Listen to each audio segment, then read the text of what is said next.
Is Slaughterhouse Rulez British horror brilliance? Or boarding school boredom? Find out next on the cutting room floor.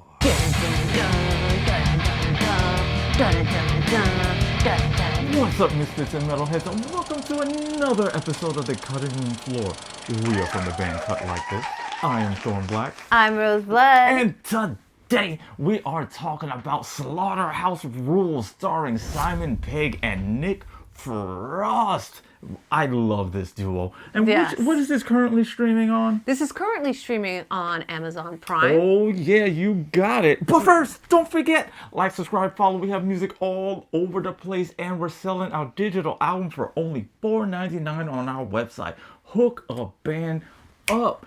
Rose, why don't we dive into this one? All right. When an elite boarding school partners up with a fracking company to desecrate their local woods, it opens up a giant sinkhole and an unspeakable horror. Not a sinkhole. Not a sinkhole. We don't like those. We don't like those. It's not a good idea. Can you imagine that, just walking down the street and then randomly just giant Yeah. sinkhole? No, super for scary. no reason, not even an earthquake, just a sinkhole. Just That's a sinkhole. crazy. Super scary. Super scary. So, this was actually we like to find like little hidden gems for you guys.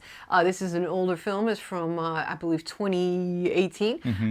And, this was the first of many films and TV shows that Nick Frost and Simon Pegg did together under the umbrella of their very own production company, Stolen Pictures. So this is great. I thought that this was a really cool part. And, these guys obviously work so well together. Yeah, they really do. I have enjoyed so many movies with these guys together. And this was the second one right after this that they did was actually Truth Seekers, which you can check out the review. We'll link it below. I'll drop that link.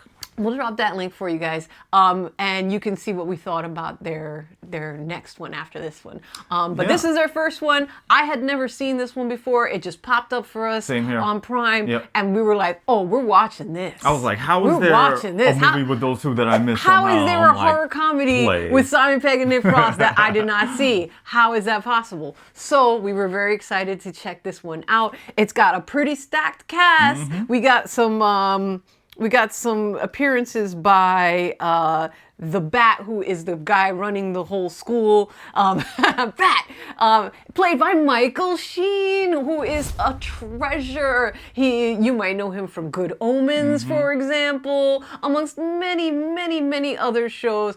He is awesome. Oh, he's been around. I've seen him in so many things at this point. I love him. He is such a lovable, likable actor, and you could tell he's having a great time getting to be kind of a bad guy in this one. He is just such a jerk and such a posh, like, rich, stuck-up, it's great. He is obviously... What a fun role to play, he's I imagine, obviously right? having a really good time as just this, like, rich, posh, out-of-touch dude, and, he is the perfect, like, counterpoint to Simon Pegg's character, who's Meredith Houseman. He's been working for this school for a really long time. You can tell he's like this kind of, he's a little bit even as much as he loves this school, he loves the students there. He genuinely does care, but he's also kind of stuck at a certain point in his life where he just lost the school nurse, played by Audrey. She was his romance, you know what I mean? And Played by Margot Robbie. Played by Miss Harley Quinn and herself. And she, obviously he's like, I don't know how I got this girl that was out of my league and I really want to follow her, but he's just still stuck in the same place. He just can't seem to let it go. And, there's a lot of jokes between their interchanges because they're trying to do like the long distance thing. So you see her in video calls and stuff like that. It's very funny.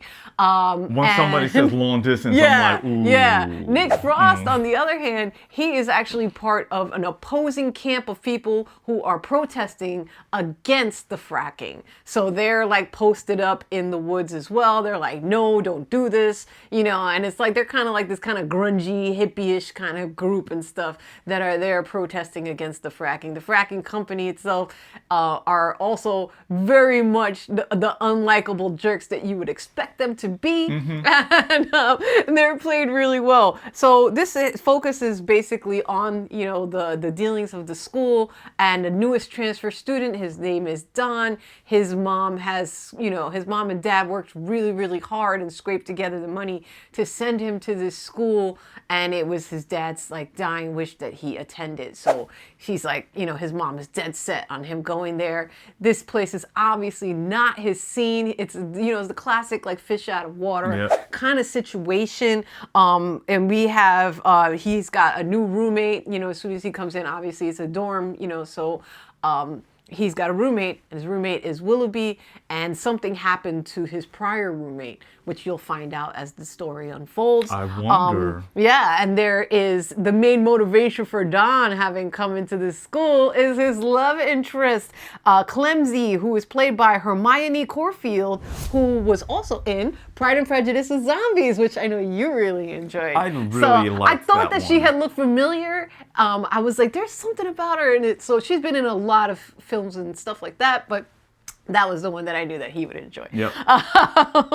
And Willoughby, who I was just talking about, who plays the roommate, he is played by Asa Butterfield. He was in the film Ender's Game. He was also in Miss Peregrine's Home for Peculiar Children. Yeah, that was cool. He was really good in that one. So, he's been around and he's done some cool and interesting things. And I think that he does a good job as this kind of withdrawn, awkward kind of character who's being bullied. The biggest bully of all in the elite boarding school is a total psychopath named Clegg, played to the utmost by Tom Rhys-Harris, doing his very best Draco Malfoy impression, down to the platinum hair. This dude is an elitist, posh bastard. This guy is like if Draco Malfoy lifted weights and it's like his older brother that lifted weights and didn't have magic. Is exactly he's not scrawny. This dude is kind of bigger than a lot of the other students, and he beneath the veneer of poshness is just a cold-blooded psycho. He is just barely holding it together. You just constantly see him like ready to throw hands at any time. His hands are rated E for everybody, okay? But I don't know if he has a good side for you to even get on. I don't know if he does. I think it's only a bad side. I don't know if he does. The big bad monster, the Beast, was created by Millennium Effects. This is a really cool, practical creature. It's very scary. It's very gross. It's like a very subterranean, gross. You'll see. I don't want to spoil it for you, but it looks awesome. And it's I like that when it does get to the monstrous stuff and the violence, that they really go in. Oh yeah, they go in. The gore goes crazy. It will take a bit to get there. They do focus, I feel, just a little. I feel like if they did a little less on the school stuff and they kind of went to the monster stuff a little sooner, it would be even better of a film. I would classify this, how the genre is horror comedy. I would actually just flip the titles and just say that this one is a comedy horror. It's a little bit more comedy than horror. Yeah. But I mean, who cares though? These guys are great. Yeah, that's kind of what you're gonna expect from a Simon Pegg situation. Anyway, so there you have that. The creature was operated by what's his name? Hold on, I must attend to my notes really quickly. Nick Kellington. Let's give him a little shout out because I love me some creature actors. Having myself done a lot of big crazy costumed characters and stuff like that, and it's just I really admire the effort that it takes because it's really hard being in one of those big old suits. It's not easy to breathe in there. It gets super hot. It is so hot in those suits. It's so hot in those suits. You sweat so much, guys. It's like a sauna in these suits half of the time. It's a sauna in there. You will sweat the weight off. Yeah. I think one time in a big suit, I probably lost about 10 pounds because it was 3 days. When we were done with that weekend? Doing a electric zoo, we were wearing these giant foam creature suits and stuff on stilts as well. So we were just sweating so much that by the end I was like, oh, I'm ripped now. So I was like, well, that was a good sauna workout. For real. It was like a sauna and a workout at the same time. So Shout out to Nick Kellington. He was also in a bunch of Star Wars stuff, including Solo, Andor, Rogue One. He's puppeteered and been a creature actor for a lot of really cool, big feature films. Fun gig to right? get. I'd love that for a one job. day, That's one day, I fantastic. want an IMDb where it's just all pictures of me and there's like not one headshot of me. It's just all monsters. You know, like if, really, That's the life if I you're want. casting like any kind of creatures, we're really athletic. Put us in a creature suit and let us chop up some teens or some. Let me be a college giant people. monster I don't for care. you. Let me eat somebody. Let me do it. Let me do it. All right. All of that being said, we like to rate via chainsaw here, with 5 chainsaws being a cinematic horror masterpiece. 1 chainsaw putt-putting in the corner. The chain's not even on. What's it gonna cut? We don't like it. Certainly can't frack with it. So, Thorn Black. That's good. I see what you did there. I like that. How many chainsaws would you give to Slaughterhouse Rulez? I don't know why I always got to rub my hands before rating, but I do.